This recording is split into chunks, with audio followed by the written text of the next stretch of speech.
like, girl.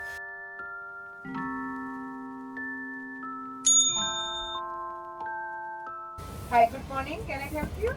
Hi, can I have a medium iced latte with 2 pumps of butter pecan and 1 pump of unsweetened hazelnut with oat milk?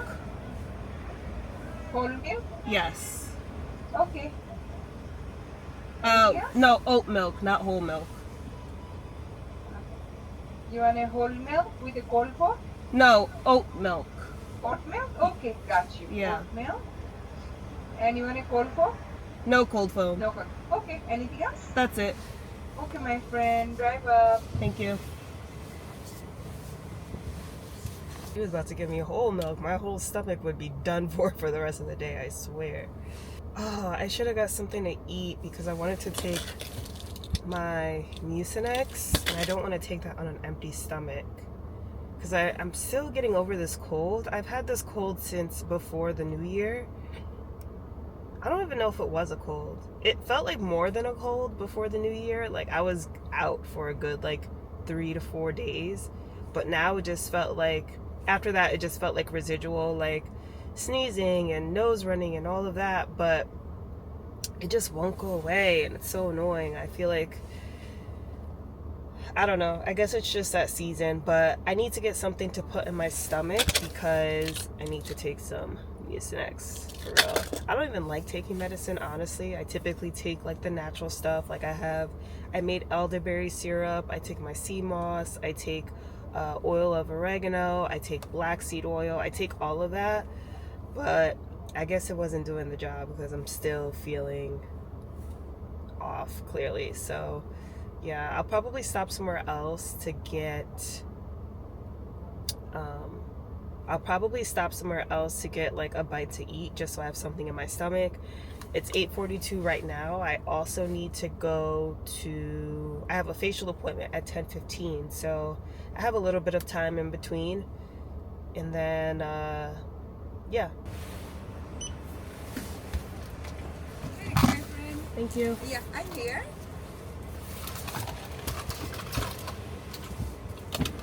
I really need a car mount. I actually got one for Christmas, but the thing is, one, it doesn't really stick on the dashboard, and two, like when I put my camera on top of it, because I have the DJI Osmo Pocket, when I put it on top of it, it's like touching the window, so there's not much room for it. So I need to figure out what to do because I can't be holding this phone all the time. And then also I have like a magnet thing on my what the heck? I have like a magnet thing, but it doesn't stay. Like it always falls every time I'm driving, so that's annoying. But nonetheless, we have our coffee, our Dunkin'. I've been liking the Dunkin' lattes. They're pretty strong and they make me feel awake. So I feel like the last few times that I went to Starbucks, it just wasn't hitting. I don't know.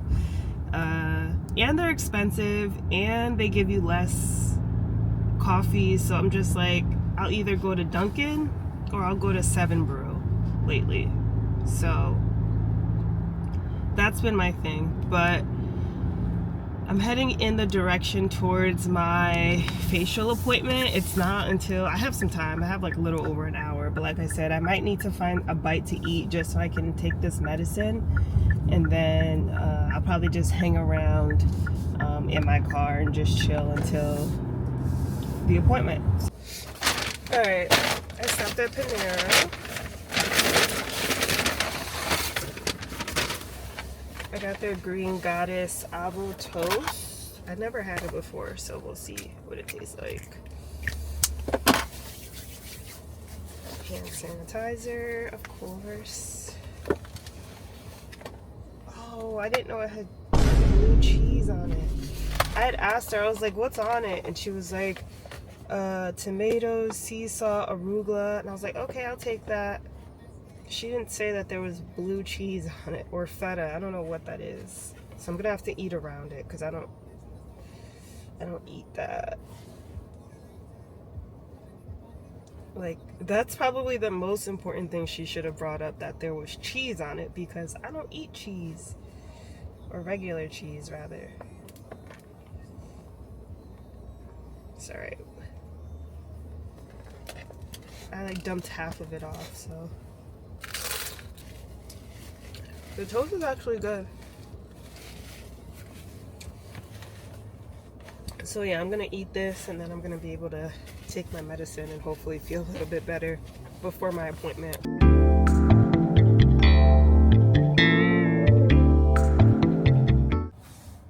Alright, we just got our facial. Skin is glowing.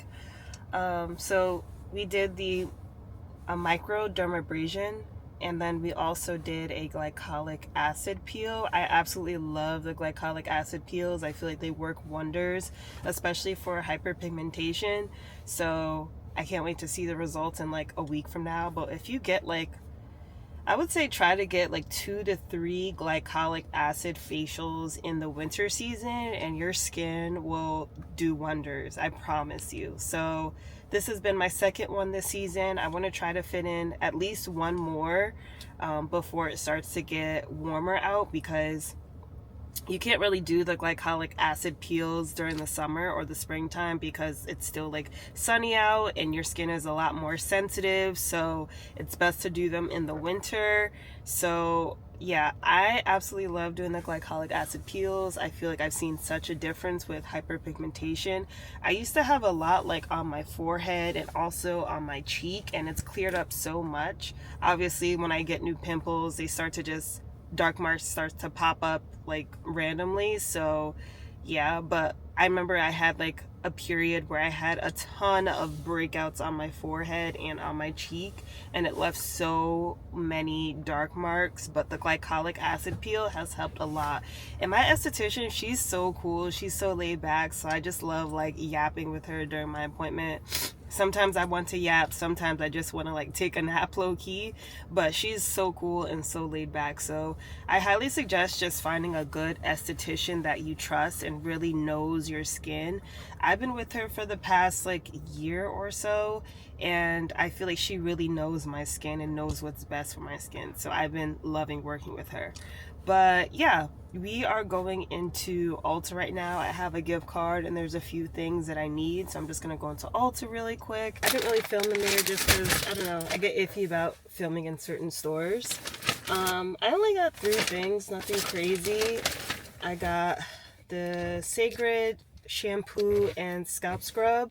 I tried the sample of this and I absolutely loved it, so I was, I felt like it was the right time to get the full size. This full size is like $38, but I feel like a little goes a long way, so you don't really need that much. I also got the Ordinary Caffeine Solution 5% for your under eyes, so reduces the appearance of dark circles and puffiness. I love using the Ordinary. They have some really good stuff at affordable prices. I also got a cleanser from La Roche-Posay. It's a purifying foaming cleanser. I like using this at night to really just deep cleanse my skin. And that's pretty much it. But believe it or not, those 3 things came out to like $73. I'm like, girl, I love going into Ulta, but I will say sometimes I just get overstimulated because there's just so much stuff. Like, there's so much stuff, and a lot of it is just the same stuff but from different brands. So I'm like, I see a bunch of new brands that I haven't really heard of or I'm not familiar with, and I'm like, I wonder if that works or should I try it or whatever. But yeah, I don't want to get too crazy with trying too many different skincare products because I don't know how my skin will react or if it'll actually work. And a lot of these skincare products are a little pricey, I'm not gonna lie. So, but luckily today I was able to use my gift card. I still have money left on my gift card. So yeah, I just got those 3 things. Those were some things that I needed or wanted.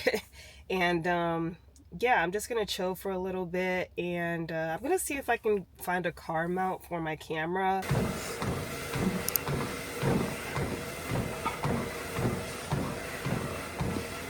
Good morning, y'all. It is the next day. We just toured another venue. I'm in the gym parking lot right now. We toured a venue yesterday and I completely forgot to record just because I was trying to get all of the details and kind of scope out the scenery, if you know what I mean. So I wasn't really focused on getting video of it, but I did record some of the venue that we toured today.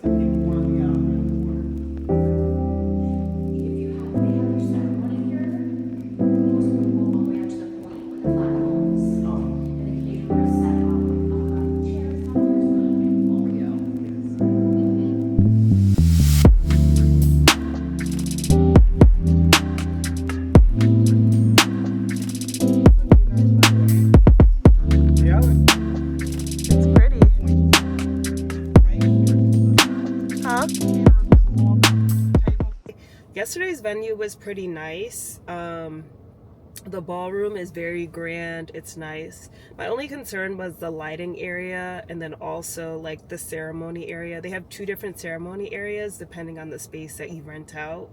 And the one for the ceremony area for the smaller reception room is nicer than the ceremony area for the bigger ballroom for the reception. So I don't really know. We do have the option of renting out the entire place, but we would have to we would basically have to lock in money for 175 people, whether we reach that amount of people or not. And I don't know, it might be a little bit of a waste of money, but it is an option that we can do, so it's something to consider.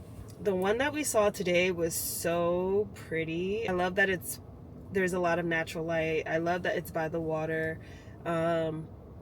The only thing is it looks a little bit smaller. So they said the max would be for 150 people, and we're still trying to figure out the numbers in terms of how many people are actually gonna show up, or in terms of like our list and stuff, because we haven't sent out save the dates yet, which we'll be doing next month. We need to lock in a venue within, I would say at least by the end of the month. We need to, there's no at least, we have to lock in a venue by the end of the month. So I reach out to a couple more places just to see if we can tour them next weekend or next week. I want to see at least 4 to 5 places before we actually lock in an actual venue. But yeah, the venue today was really nice. The only thing is the reception area is a little bit smaller, but other than that, it's really beautiful. So yeah, we're just weighing our options still. Like I said, I'm at the gym parking lot right now. I want to get a little bit of a workout in. I just feel so bloated and I feel like I really need to sweat. So I'm gonna go on the Stairmaster. I am pretty sleepy, so I was debating. I was like, should I just go home and take a quick nap? But I was like, you know what? I'm gonna just thug it out. I'm gonna go on the Stairmaster at the minimum, maybe do a little bit of core, a little bit of upper body, go into the sauna, because I still am a little bit congested. I don't know if you can hear it or not.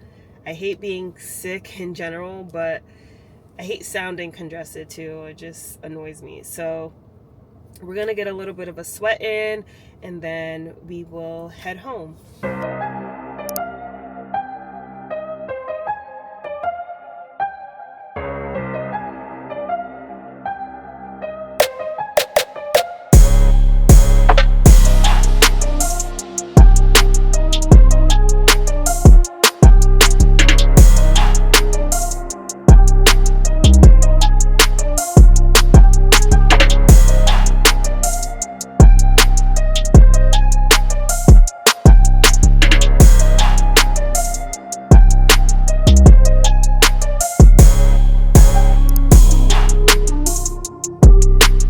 Alright y'all, we are back home.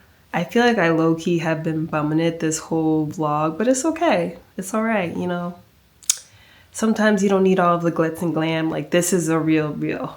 But anyway, I have my wedding planner book here. I told you we saw a venue yesterday and then we also saw a venue today. So I kind of just want to take notes just so I can remember some stuff.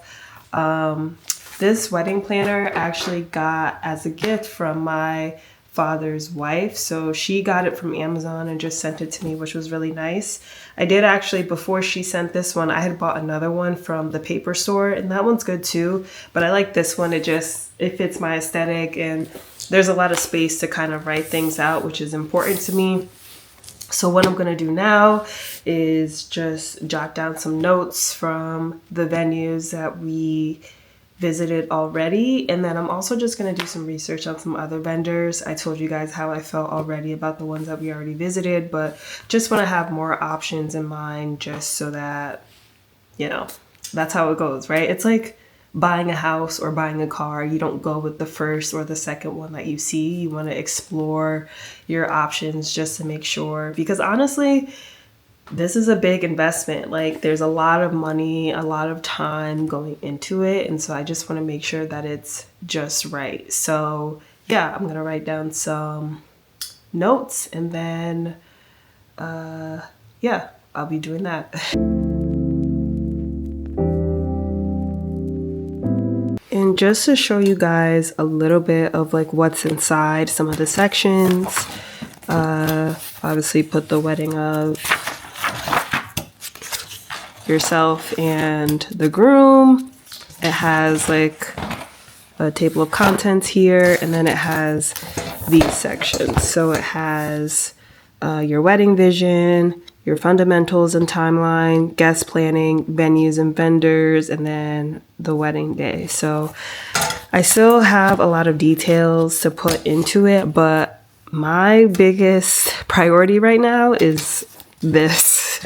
I feel like once we have the venue, like, everything else would be a little bit more seamless and easier to figure out. I feel like the venue is like the biggest thing right now. So that's been the biggest focus. But once we find the venue, I can start filling out some of these other sections, some of my ideas, the vision board. I honestly have like a vision board on Pinterest, so I don't know how much I'll actually put into here, but I can put like high level details on what we want. And then fundamentals and timeline, bridal party. So we are actually not doing a bridal party, a wedding party, things of that nature. So that will be irrelevant. It also talks about like who traditionally pays for what. So like the ceremony, the bride and the family, for the marriage license, the groom and family, for wedding attire, like the dress, the bride and family, the groom's outfit, groom and family, decorations, honeymoon, photography, video. I don't know like how they come about with these. I don't know if it's like a traditional thing where these people typically pay certain things or certain aspects.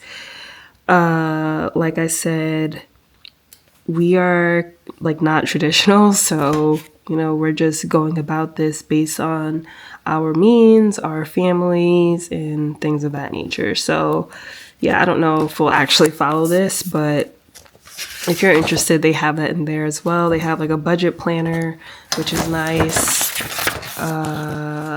Then it also has like a timeline of things you should be doing, like as you're going through the time to plan up until the big day. For us, we are planning this for the wedding, which is this year, so it's not gonna fully align with this full timeline, but it'll still be good to know like what we need and by when and things like that, like a rough guesstimate basically. So yeah, I don't know if you're interested, or if you're planning a wedding, or you're in the midst of it, would definitely check this out. I'll try to find it and put it in my Amazon storefront, because like I said, I got this as a gift. So yeah. All right, now that I've kind of shown you all of that and I did some writing in that, I'll do more later. I'm just gonna read for a little bit. This is my cute little pouch. Isn't it so cute? It's a book pouch and it's handmade and it has my name on it. It's obviously reversed because of the camera, but yeah, I basically just put my book in here. so that it's a little bit protected, because sometimes when I just throw my book in my purse, the pages get bent or get stained or whatever. So this is a nice way to kind of protect your book if you put it in your purse from like any spillage or getting bent or whatever have you. So I'm just gonna read a little bit of my book. I'm about 60% of the way through. The only reason why I know 60% is because I'm tracking it on Goodreads. Follow me on Goodreads. If you are a bookie, I will leave the link down below to follow me. But I'm reading this book called The Surrender Experiment, and I'm really enjoying it. It is more of a self-help book, but I really like that it's in the lens of just like a storyteller of Michael A. Singer telling his story on how he surrendered to different experiences in his life that he didn't really expect to happen. So there might have been opportunities that came his way where he didn't really feel like he wanted to do it, but he ended up doing it anyway, just surrendering to that experience. And then it ended up turning into something greater than he expected, or leading him to people that he didn't expect to meet, or things of that nature. And it's kind of really just framed my mindset on just kind of letting go of the idea of just needing to control everything in my life and every step in my life. Like for me, I feel like, all right, I always feel like I need to plan, okay? Like we have an idea on how our life should go, what we want to do, our aspirations, stuff like that, and that's great. But also being open-minded to things that can occur or happen that would lead to something 10 times greater than what you actually have planned for yourself, because obviously God's plans are bigger than, what our own plans that we have for ourselves. So that's kind of the idea or the notion of this book, and I'm really liking it. There are some like mixed reviews if you look at the reviews for the book, but for me personally, I really like it. So if you're interested, I will also make sure to include this in my Amazon storefront as well if you're interested in purchasing or want to read it. But I highly recommend this to anyone who's just feeling like they don't know the trajectory of their life and like what steps they should take, and just like get really inspired from this book. So I'm just going to read this book a little bit.